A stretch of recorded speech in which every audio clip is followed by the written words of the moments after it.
भगवान शंकर शिव के मस्तक पर, पिंडी पर, शिवलिंग पर धतूरा पहली बार चढ़ाया गया वो फुलेरा दूज का दिन था। इसलिए शिव महापुराण की कथा कहती है जिस दिन कोई मुहूर्त नहीं हो, कोई काम नहीं हो, उस दिन केवल फुलेरा दूज के दिन आप किसी भी दुकान का, व्यापार का, व्यवसाय का, जन्म का, आदि का कोई भी मुहूर्त कर लो, वो कभी ठप नहीं हो सकता, वो बढ़कर ही चलेगा। सारी जिंदगी के कांटे निकल जाते हैं, सारी जिंदगी के कांटे समाप्त हो जाते हैं फुलेरा दूज। कहते हैं दुनिया में सब दिन का दान, सब दिन का पुण्य समाप्त हो सकता है, पर फुलेरा दूज का दान, पुण्य, सत्कर्म, भजन, कीर्तन, नाम स्मरण समाप्त नहीं होता। करा जाते हो, अचानक गिर जाते हो, हापड़ी भराने लगती हो थोड़ा सा चलने पर, श्वास फूल जाती हो ज्यादा चढ़ने पर, उनके लिए विशेष है कि धतूरे की जड़ को, धतूरे का जो फल होता है उसकी जड़ महाराज निकाल कर, धोकर, उसको घिस कर शंकर भगवान पर उसका लेपन कर दीजिए, थोड़ी सी जड़ शिव जी पर चढ़ा दीजिए फुलेरा दूज के दिन। उस जड़ को पानी चढ़ाकर वापिस लेकर आ जाइए। जो मिर्गी का मरीज होता है, जिसको दमे की शिकायत होती है, श्वास की होती है, चलने में हापड़ी भरा जाती हो, फुलेरा दूज के दिन दोपहर के समय पर उसको वो जड़ केवल 3 या 4 बार सुगंध में सुंगा दी जाती है, तो मिर्गी की बीमारी समाप्त हो जाती है और जिसको दमा श्वास फूलता है उसको भी आराम लग जाता है। फुलेरा दूज के दिन उसके लिए नित्य आनंद का सुख दे जाती है। और भी ध्यान दें, जिसको बहुत भारी बीमारी हो, डॉक्टर कह रहे हैं कि ऑपरेशन की जरूरत है, ऑपरेशन कराना पड़ेगा, गांठ हो गई है, ये हो गया है, वो हो गया है, निवेदन है एक धतूरा फुलेरा दूज के दिन भगवान शंकर के शिवलिंग पर समर्पित करें और 5 बेलपत्र नंदीश्वर भगवान पर अर्थात भगवान नंदी पर समर्पित करें। जीवन में कितनी बड़ी भी बीमारी होगी वो आगे नहीं बढ़ सकती, ऑपरेशन की जरूरत नहीं पड़ सकती, वो केवल फुलेरा दूज करो, केवल फुलेरा दूज के दिन, उसके सिवाय नहीं। और वो 15 मार्च को है, मौका मिला है, आनंद से।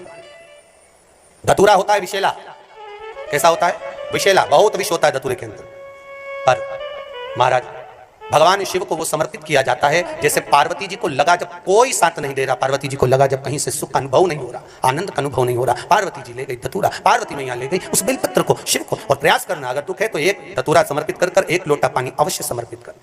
उनके लिए भी कहूंगा जिनको शरीर में दाद हो जाती है, खाज हो जाती है या खुजलियों का क्रम हो जाता है, उनके लिए भी महाराज धतूरे का पानी, धतूरा 1 लोटे में डाल दो, पानी रख दो उसमें, उसके अंदर थोड़ा सा चंदन डालकर वो पानी शिव जी को समर्पित कर दो। वही पानी को लेकर आ जाइए और कुछ देर तक शरीर में लगाकर बैठ जाइए महाराज। वो केवल फुलेरा दूज का है महाराज, उसको शरीर में लगाकर थोड़ी देर बैठ जाइए, 15-20 मिनट तक। शरीर के अंतर्गत कोई वस्त्र ना हो, उस वस्त्र को उतार कर उसको लगाकर बैठ जाओ।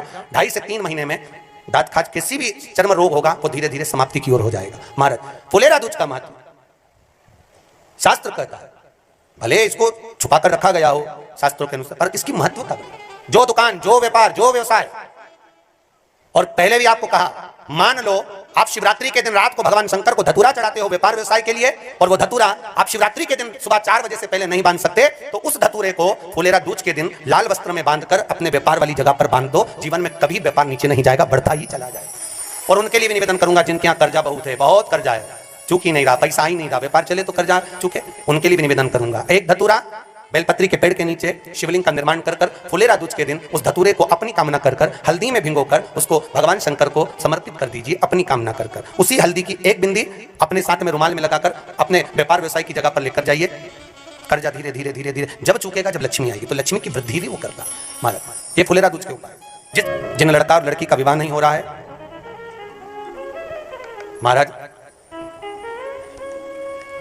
विवाह के लिए बहुत परेशान हो गए, उनके लिए भी 5 बेलपत्र, 1 धतूरा, 5 शमी पत्र अशोक सुंदरी वाले स्थान पर, चाहे मंगल हो, चाहे राहु हो, चाहे केतु हो, सारे ग्रह भले अनुकूल है नहीं है, प्रतिकूल है नहीं है, वो अपने अनुसार उसको लेकर शमी पत्र, बेलपत्र और धतूरा हाथ की हथेली में रखकर, जिसका मंगल विवाह नहीं हो रहा, बहुत कष्टप्रद है, हाथ में रखकर अशोक सुंदरी का स्थान सबको मालूम है ना, भगवान शंकर की जलाधारी पर शिवलिंग, पार्वती जी का हस्तकमल, जहां से चरण जल नीचे जाता है, राइट भाग गणेश जी का स्थान, लेफ्ट भाग कार्तिकेय का स्थान।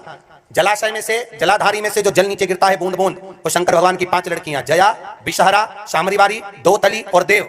शंकर जी की 1 लड़की और अशोक सुंदरी 6ठे नंबर की, उसका स्थान, इन पानी जो जाता है उसके बीच में जो मोटी सी लाइन होती है, उस मोटी सी लाइन पर जो स्थान है वो अशोक सुंदरी का स्थान है। किसका स्थान है? अशोक सुंदरी। शंकर भगवान का संपूर्ण परिवार, जलाधारी माता पार्वती जी का हस्तकमल, चरण, राइट में गणेश जी, लेफ्ट में कार्तिकेय जी, बीच में अशोक सुंदरी, और ऊपर से जो 1-1 बूंद पानी गिरा रहा है वो है शंकर भगवान की 5 लड़कियां, जया, विषहरा, शामरीवारी, दोतली और देव। शिव की 5। तो जिनका विवाह नहीं हो रहा, अशोक सुंदरी वाली जगह पर हाथ में लेकर वो धतूरे के साथ शमी पत्र, बेलपत्र समर्पित करें और बाबा से निवेदन करें, बाबा आपकी कामना पूर्ण। फुलेरा दूज करें। अशोक सुंदरी पर जो धतूरा चढ़ता है, वैसे तो अशोक सुंदरी पर धतूरा बहुत कम चढ़ता है, केवल एक फुलेरा दूज का दिन ही ऐसा होता है जिस दिन अशोक सुंदरी वाली जगह पर धतूरा चढ़ता है। अशोक सुंदरी वाली जगह